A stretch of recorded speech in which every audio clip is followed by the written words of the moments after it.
Bueno, bienvenidos amigos de Ediciones de Antanón. Estamos con Carlos Grau, el hijo del gran Jordi Grau, para esta edición de No profanar el sueño de los muertos. Pero antes de ponernos con esta super peli, con una de las mejores pelis de zombies de todos los tiempos, me gustaría preguntarte sobre una película que se estrenó ese mismo año que se llama Pena de Muerte. Una película con toques de guialo, con un reparto brutal, con Fernando Rey, Marisa Mel. ¿Qué nos puedes contar de ella? Bueno, puedo contar que se rodó en La Toja. Ah. Y que esto... Un sitio muy bonito, aquí me he estado. Sí. Y bueno, es una película que le tenía mucho aprecio, pero tampoco yo sé muchas anécdotas de esa película. Poco os puedo contar. No, en muchos documentales se habla de Autopade como una película que le marcó muchísimo.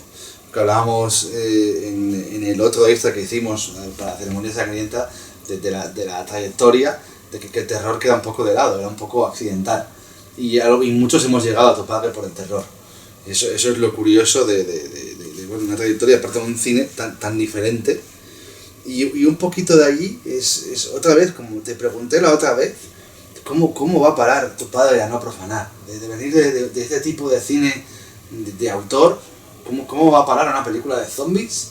Y que quería ser La noche de los muertos vivientes en color. ¿Cómo va a parar ahí? Esa frase... ¿Cómo es la locura? Esa frase un poco es la clave. Exacto. La verdad, sí. Porque él tenía muchos, como había estudiado en el centro experimental, ¿no? Pues allí hizo amigos y conoció y se movió para hacer su primera película, que es Noche de Verano, que también tenía productor italiano, ¿no? Tenía parte italiana. Entonces a él conocía gente de allí. Y entonces para en Ceremonia Sangrienta, digamos, había movido el guión y de momento pues no había tenido el cuajo hasta que de repente se puso un poco más de moda el terror. Y entonces apareció un productor italiano que dijo, sí, vamos a ver esta película, vamos a ver este guión, porque tiene que ser La noche de los muertos vivientes en color. Claro, mi padre, y cualquiera que tenga dos dedos de frente, que haya leído el guión, sabe que eso no puede ser, pero el productor estaba muy empeñado en hacer La noche de los muertos vivientes en color. Claro, hablaron con el guionista que tenía encargado de confianza de ese productor y entre los dos vieron que efectivamente no tenía nada que ver. Bueno, el productor, digamos, estaba obsesionado con hacer La noche de los muertos vivientes en color, era, digamos, su frase, es decir, él quería hacer eso. Entonces mi padre quería hacer su película, y entonces, como tenía muchos contactos en Italia, haber estudiado en el centro experimental, haberse movido para hacer la primera película y buscar productores y actriz allí en Italia, pues digamos presentó ese guión, lo consiguió a un productor de Italia, italiano, que era que estaba obsesionado con hacer La noche de los muertos vivientes en color. Entonces él, seguramente sin leer nada, o si lo leyó ni lo entendió, le dijo, vamos a hacer esta película, y esta película va a ser La noche de los muertos vivientes en color. Claro, y le emplazó a hablar con el guionista, con Sandro Continenza. Cuando hablaron los dos, pues lógicamente como seres inteligentes y una profundidad más allá del interés económico, que es el que tenía el productor, vieron que no era en absoluto. Con lo cual el productor dijo, vale, no se hace la película, ya está. Y bueno, mi padre consiguió levantar la película en España porque empezaron a cambiar las tornas, ¿no? Esa historia llevaba tiempo con ella, pero empezó a haber más interés sobre el terror y entonces se dio las condiciones para poderlo hacer. Una vez hecha, ¿qué sucede? Una vez hecha Ceremonia Sangrienta, estamos hablando de Ceremonia Sangrienta. Una vez hecha esta película,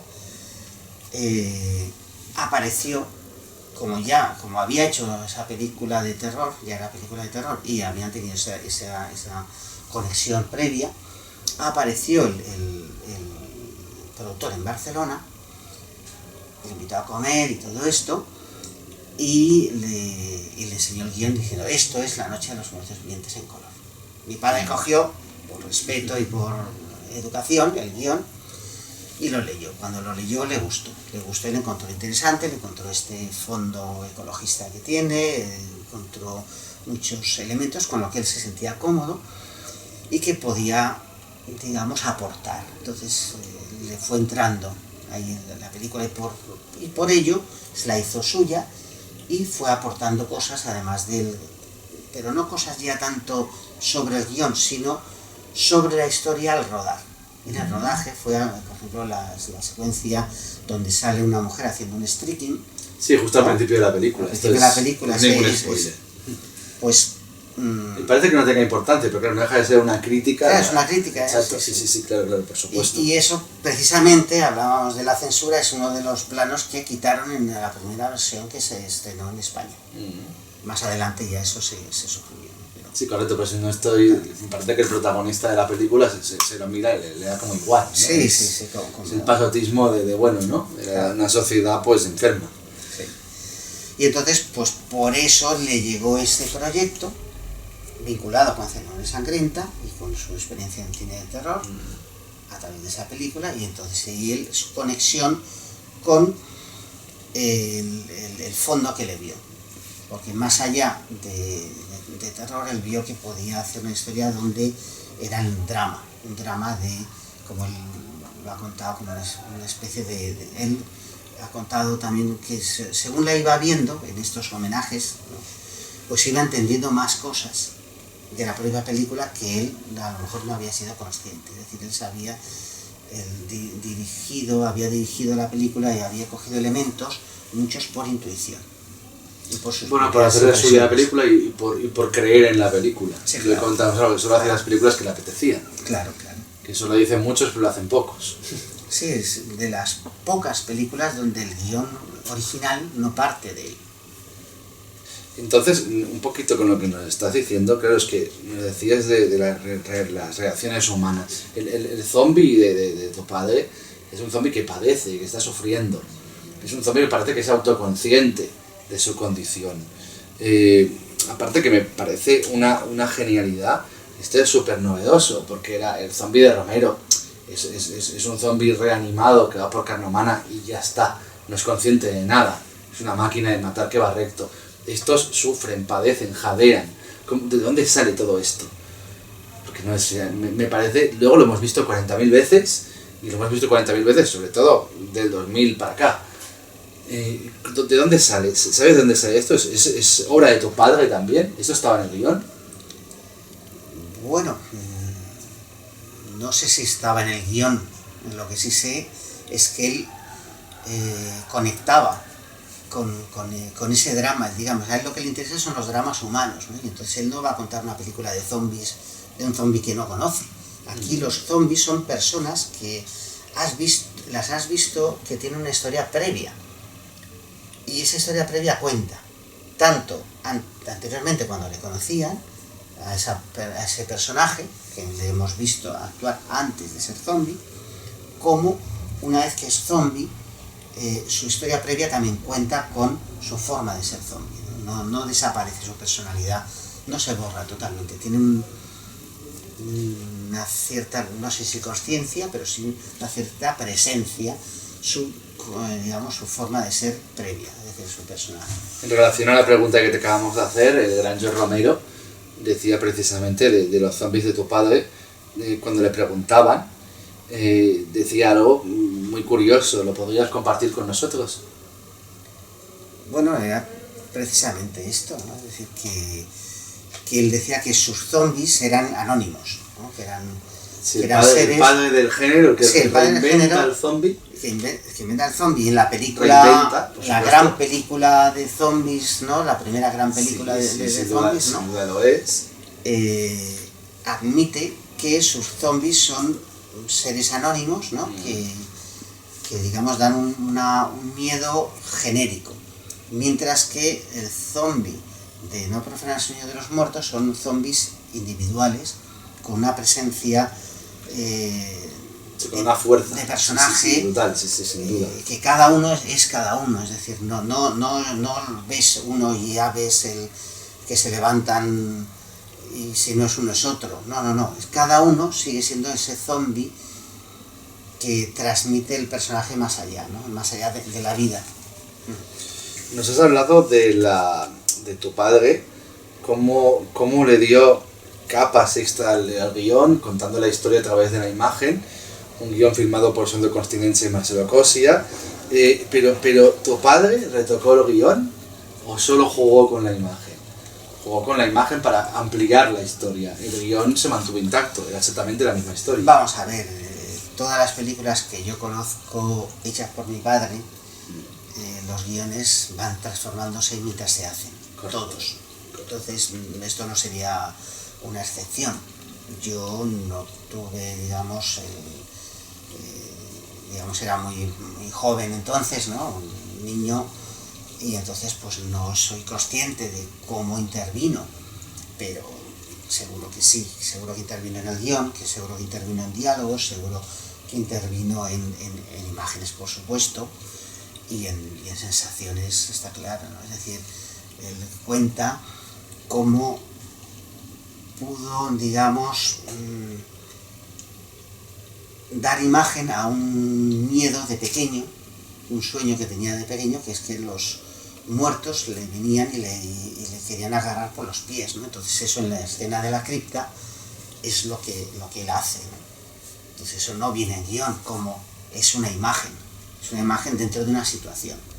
Esa situación es tan angustiosa, tan dramática, y a su vez para él le toca tanto con sus miedos de la infancia, que también él cuenta que es uno de los momentos donde la gente más se asustaba en la película. Entonces estos zombies tan jodidos se los debemos a tus abuelos.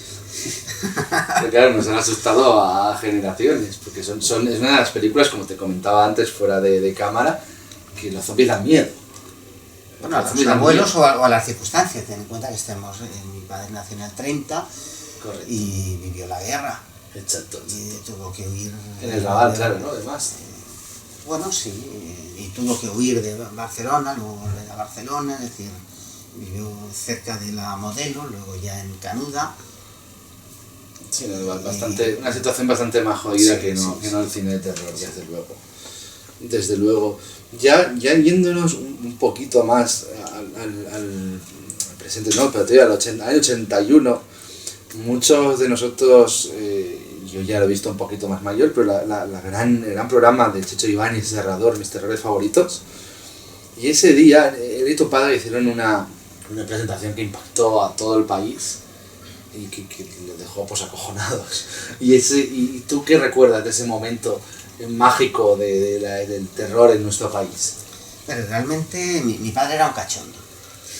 Y entonces siempre hacíamos bromas, en casa hacía muchas bromas, hacía personajes, él había empezado como actor, había sido locutor en la radio haciendo voces, bueno, en la banda sonora de No profana sueño de los muertos interviene él haciendo, no solo dando una indicación de banda sonora que tenga un tono así, para un tono más allá de, digamos, que mantenga y que dé un fondo de miedo, sino también él hizo la voz dentro de la banda sonora, ¿no? Entonces, bueno, él era muy bromista y cachondo, y entonces se va bien con Chicho Ibáñez Serrador, ¿no? Y entonces para la presentación de la película quedaron en hacer esta broma final, ¿no? Que después de presentarla pues había como una pila bautismal y donde ellos se lavaban las manos en sangre.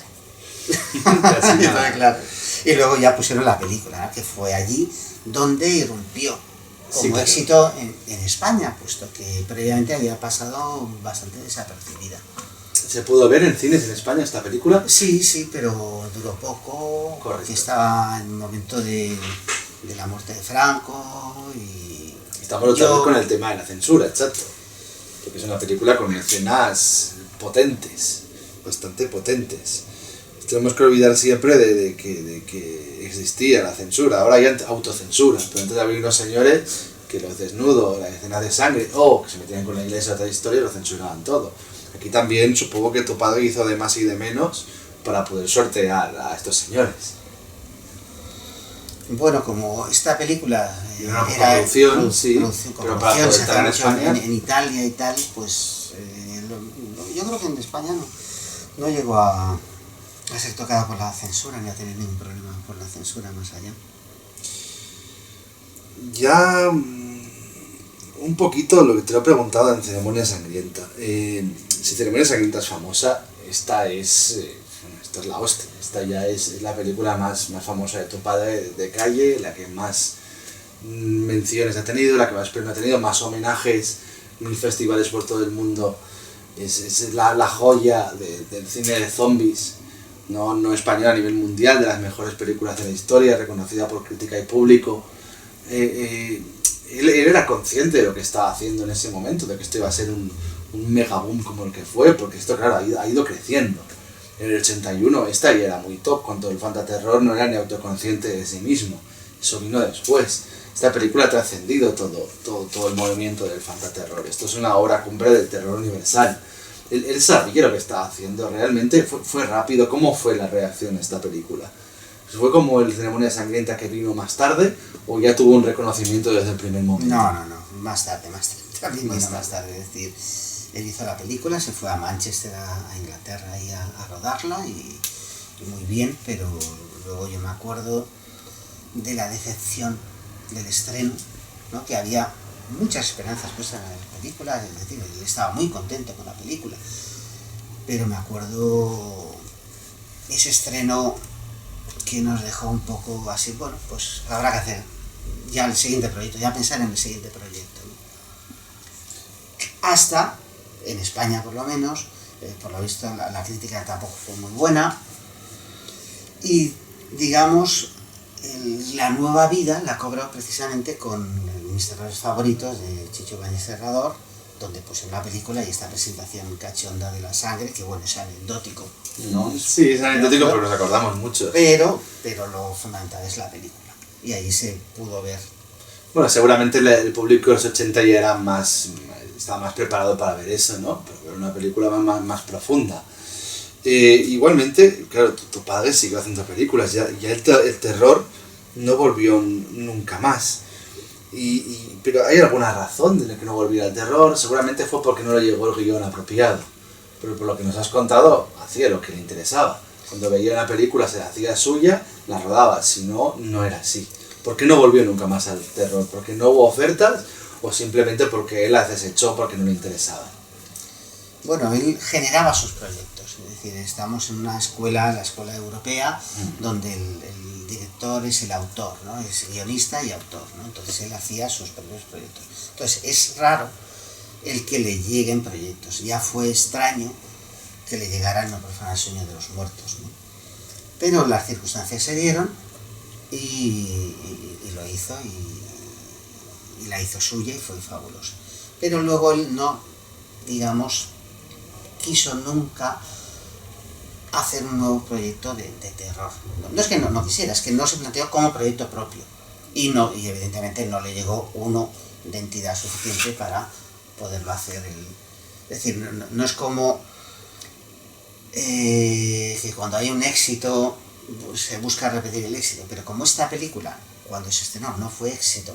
No fue mucho más tarde. Pues entonces él fue yendo, digamos, por otro tipo de películas, también todas personales, ¿no?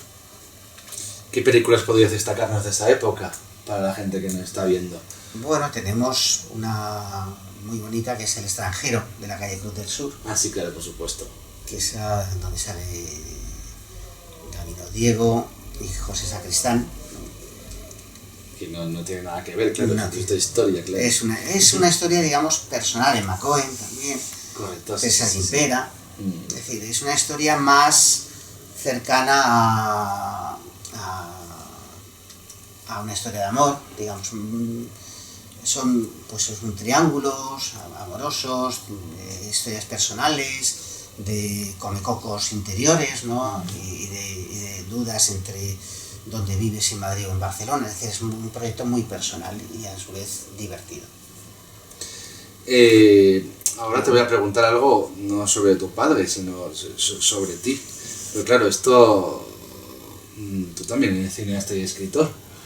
¿Ya tienes algún proyecto preparado? ¿Alguna película de terror? ¿No profanar el sueño de los muertos en cartera? Porque nos encantaría. De casta le viene algo, eso dicen, ¿no? Sí, bueno, yo de hecho, digamos, he movido varios proyectos de cine, ¿no? Y actualmente he publicado una novela y estoy a punto de publicar la segunda, y en pensamiento de hacer precisamente ahora que dices, tengo un guión, tengo dos guiones de terror, de terror también muy personal, pero digamos tampoco yo no he conseguido levantarlos, ¿no? A diferencia de mi padre, que él sí podía levantarlos. Bueno, supongo que en otras épocas, ahora supongo claro que se apuesta por un tipo de cine más comercial, ¿no? Más en fin, ¿no? Consumible de cada plataforma, etcétera. Ya sabemos en los tiempos que estamos que no. Y entonces, pero yo no me conformo y digamos tengo ganas de contar la historia. Y entonces recientemente, como te decía antes, escribí una novela cortita de una detective novata, y entonces bueno, ha tenido mucha aceptación, ha estado bien, y entonces yo me he sentido cómodo escribiendo, con lo cual me anima a seguir. Entonces de momento voy a seguir por esta senda, es decir, ya que los mecanismos para llegar a hacer cine hoy son muy complejos, como siempre lo han sido, pero a lo mejor muy comerciales o digamos hay que... Mercantilistas, sí. Claro. Sí, exacto. Entonces a mí me da pereza. Me da pereza hacer algo mercantilista, me da mucha pereza. Es decir, sí, tienes que estudiar lo que se hace, tienes que estudiar no sé qué, sí, la teoría me la sé. Yo he dado clase de guión y he dicho lo que hay que hacer para poder hacer algo. Pero para mí lo básico, que eso aprendí de mi padre, lo importante es tener algo que contar. Entonces yo no me importa tanto el hacer algo como el hacer algo que yo quiera contar. Entonces si yo no quiero contar una película comercial, me va a salir mal, si me dan la oportunidad. Yo prefiero contar una historia, digamos, que a mí me apetezca y que yo entronque de alguna manera con ella. Y he descubierto que a través de la escritura tengo esa libertad. Exacto. Por lo tanto, eso es lo que voy a Bueno, ya que no nos permitirán disfrutar de tus películas, como mínimo podremos disfrutar de tus cortos. ¿Quién sabe? Bueno, ojalá. Y de tus novelas, por supuesto. Bueno, los cortos sí, claro, cortos sí he hecho. Los cortos. He hecho unos cuantos, 6. ¿A cuál más raro? Bueno, haces un poquito lo que te da la gana. Eso sí. Es como tu padre. Y no tiene nada malo. De hecho, el cine debería ser libertad absoluta del autor para que contara lo que le diera la gana. Pero bueno, como estábamos comentando, esto es más complicado. Sí, Carlos, pues... De hecho, te quería decir que el corto por ejemplo, Neru Neru, yo contaba la historia y me decían, sí, tal, está muy bien, tienes que hacerlo. Yo no lo veía claro porque no veía encaje. Es decir, así como no es género de terror, no es género de infantil, no es género ecologista, aunque tiene todos esos 3 elementos. No es suspense, pero lo tiene. Y lógicamente lo hice y estoy muy contento como quedó, pero como era de esperar, no tuvo ningún encaje. Es decir, es una rareza de esas que remueve las tripas a quien lo ve y por lo tanto lo aparta en general. Mira, como en Ediciones Santano hacemos lo que nos da la gana, si nos lo permites, estará en estas ediciones físicas, como homenaje a ti y a la obra de tu padre. Por mí encantado, y espero que ya que no pueden apartarlo, sí puedan disfrutarlo. Por supuestísimo que sí. Pues Carlos, muchísimas gracias, ha sido un placer hablar contigo y reivindicar la figura de tu padre, y aunque estas películas no hacen falta ninguna reivindicación, pero bueno, contextualizar un poquito a toda la gente que nos está viendo y explicarles de dónde nace todo esto y cómo hizo esta maravilla. Muchísimas gracias y nos vemos pronto.